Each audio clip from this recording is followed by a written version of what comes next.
तुमने सारे मुल्क को एक पैगाम दिया कि किस तरह जमहूरियत में एहतजाज होता है। आपने कामयाब एहतजाज चलाया। आज वही एहतजाज की जरूरत है। जेल का जवाब वोट से होगा, जुल्म का जवाब वोट से होगा और मजलूम का साथ देना है, जालिम का साथ देना नहीं है। याद रखो, अगर ये वक्त के इख्तिदार की कुर्सियों पर बैठने वालों को अगर आप फिरौन समझते हैं तो फिर मूसा का साथ देना पड़ेगा। अगर फिरौन को फिरौन समझते हैं तो मूसा का साथ देना पड़ेगा। सिर्फ ये नहीं कह सकते कि नहीं ये लोग जालिम हैं। अरे अगर जालिम है तो जालिम को कौन हरा सकता है, उसका साथ दो। जालिम को वोट देने से जालिम और मजलूम मजबूत होगा। अगर इन यजीदियों को हराना है तो आपको हुसैनी लश्कर के परचम को लहराना पड़ेगा। अगर आप इंसाफ चाहते हैं, मान सम्मान चाहते हैं, तो मेरी आपसे दरमंदाना अपील है कि आप शिफा के हक में 5 तारीख को अपना वोट दें। और याद रखो, लोग आकर इल्जाम लगाते हैं मुझ पर, ओवैसी ये ओवैसी वो। अरे मुझे कोई फर्क नहीं पड़ता। तुम जितना बोलना चाहते मेरे बारे में बोल दो, क्योंकि ना तुम मेरी खबर में आने वाले हो ना मैं तुम्हारी खबर में आने वाला हूं। जितनी तुम बकवास बकना चाहते बको, मगर प्यारे तेरी जबान तो तेरी है, मगर तेरा फ्रस्ट्रेशन जो तू निकाल रहा है वो केजरीवाल का निकाल रहा है। बोलो, जितना बोल सकते बोलो। अरे भारत में अगर सबसे ज्यादा गाली दी जाती है तो मुझे कोई बी टीम बोलता, कोई ये टीम बोलता, कोई बोलता कि उनसे मिलिए। मगर जब भारत की पार्लियामेंट में 300 बीजेपी के एमपी के सामने अगर कोई अकेला खड़े होकर धारता है तो कौन करता है? CAA का कानून अगर किसी ने मोदी की आंखों में आंखें डालकर फाड़ा तो उसका नाम केजरीवाल नहीं था, ओवैसी था। ट्रिपल तलाक का गलत कानून को गलत कानून कहने वाला कौन था? केजरीवाल था या ओवैसी था? बताओ। UAPA का कानून बनाया गया तो क्या कांग्रेस पार्टी ने तारीफ नहीं की? आज उसी UAPA के कानून जो 2019 में तरमीम की गई, उसी कानून में आज शिफा फंसा हुआ है, सैफी फंसा हुआ है, और आज आकर हम पर उंगलियां उठाते हैं। मेरे अजीज दोस्तों और बुजुर्गों, याद रखिए इत्तेहाद की कीमत, इत्तेहाद की अहमियत क्या होती है। एक बात समझाता हूं आपको। हरियाणा में एक बहुत बड़े बाबा हैं, राम रहीम कहते हैं उनको। सुना नाम आपने? राम रहीम उनका नाम है। राम रहीम उनका, मुझे वो क्या करते मुझे उससे मतलब नहीं है, मगर समझाने के लिए बता रहा हूं। वो बाबा राम रहीम के पीछे उनके लाखों चाहने वाले। जब कभी चुनाव आता, राम रहीम को पेरोल पे छोड़ दिया जाता और हम इतनी बड़ी तादाद में हैं, हम भीख मांग रहे 5 साल से कि शिफा को घर आना चाहते। तुम में ताकत है मगर तुमको एहसास नहीं है। राम रहीम के पीछे उसके चाहने वाले लाखों, शायद 10-15 लाख होंगे, और उन 10-15 लाख के लिए हर बार उनको छोड़ा जाता है। सोचो तुम्हारी ताकत क्या है, तो सोचो तुम्हारी अहमियत क्या है।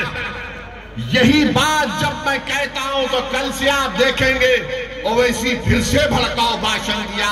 मैं सच्चाई को बयान कर रहा हूं। ने उनको सजा दी, शिफा को सजा नहीं दी, ताहिर को सजा नहीं दी, सैफी को सजा। सोचने का तरीका नहीं बदलोगे तो हर कोई आएगा और डराएगा, बीजेपी, मोदी, केजरीवाल, अरे ओवैसी ये बोलकर चला जाएगा।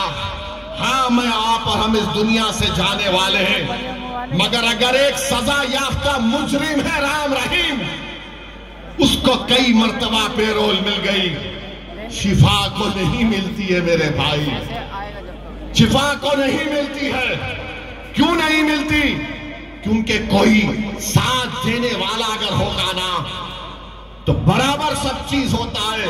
याद रखो, जब तक तुम्हारे पास ताकत नहीं आएगी कोई तुमको पलट कर नहीं पूछने वाला। और ताकत का मतलब ये नहीं है कि ओवैसी को देखकर तुम नारे लगा दो। ताकत का ये मतलब नहीं है कि तुम मेरे साथ सेल्फी ले लो। ताकत का मतलब ये नहीं है कि तुम व्हाट्सएप पर मेरी तारीफ लिख दो। ताकत का ये मतलब नहीं है कि फेसबुक पर तो मेरी तकरीर सुनकर गोलक भाई ने क्या भाषण किया।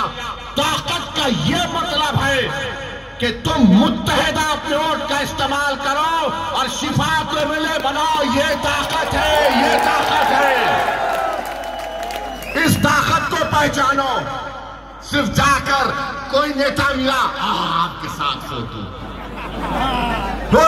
आपके साथ फोटो, ये ताकत नहीं है, ये गुलामी है। और आप देखेंगे अब चुनाव हो रहा है तो केजरीवाल ओखला की आवाम से कह रहा है वोट कट जाएंगे तो ऐसा हो जाएगा। मेरी एक सवाल का जवाब दो ओखला की जनता, हम वोटर हैं या हम शहरी हैं? हम वोटर हैं या सिटीजन हैं? हमको बताओ आप। अगर हम वोटर हैं तो फिर आप हमेशा इस्तेसाल आपका होगा। अगर आप सिटीजन हैं तो आपके राइट्स हैं, आपके हुकूक हैं। तो ये केजरीवाल और मोदी क्या कर दिए? ये सिर्फ वोटर है, ये सिटीजन नहीं है राइट्स के साथ। इनको डराओ, इनको हासिल करो। असदुद्दीन ओवैसी यही कह रहा है कि तुम पहले सिटीजन विद राइट्स हो, उसके बाद वोटर हो। तुम कहां है तुम्हारा राइट? आज आकर यहां पर क्या कह रहे हैं केजरीवाल के लोग? बीजेपी जीत जाएगी, बीजेपी जीत जाएगी। तो ये ओखला में पानी आता है बराबर? क्या ओखला में सुबह में आपको एक आवाज नहीं आती कि पानी ले लो 25 रुपए, पानी ले लो 30 रुपए? ये सिटीजन विद राइट्स का मामला है। मैं चला हूं ओखला में पैदल कई मरतबा, हर जगह गंदगी है, सफाई नहीं होती। अरे केजरीवाल चला मेरे साथ, चला मेरे साथ चल, मैं तुझे दिखाता हूं ओखला में तुमने क्या किया। डिस्पेंसरी बनाई, अस्पताल बनाया, सफाई बनाई। चलो केजरीवाल ओखला में दिखाता हूं। पूरे दिल्ली का एक माउंट एवरेस्ट है कचरे का जो यहां पर लाकर फेंका जाता है। आज से 27 साल पहले हैदराबाद में हमारे कॉन्स्टिट्यूंसी में कचरा लाकर डालते थे। चंद्रबाबू नायडू की हुकूमत थी। हमने कई मर्तबा कहा बंद करो, बंद करो। एक दिन जाकर एहतजाज हुआ, बहुत खतरनाक एहतजाज हुआ, हम पर मुकदमा भी हुआ। कचरा डालना बंद हुआ और कचरा ऐसा बंद हुआ कि वहां पर एक गोल्फ क्लब खोल दिया गया। मेरे भाई, जब तक ताकत नहीं होगी आप सिर्फ नारे लगा लो। एक शायर को बुला के कलाम पढ़ा लो, वाह वाह जिंदाबाद, मगर ताकत क्या है तुम्हारे पास? सिटीजन विद राइट्स हमको हासिल करना है, वो मुझसे महरूम हो जा रहे हैं। और यहां के विधायक 10 साल से क्या किया आपने काम बताओ? मैंने ये किया। अरे तुमने क्या किया? देखो तुमने बर्बाद कर दिया ओखला को। तुम मामूली पीने का पानी नहीं इंतजाम कर सके तो केजरीवाल बोलता है भाई यमुना से जहर आ रहा है। अरे केजरीवाल तू वो पानी पी के बीमार पड़ा क्या? ओखला में पानी इसलिए नहीं आया क्योंकि उसमें जहर है। क्या बात है, कितना बड़ा झूठा है ये।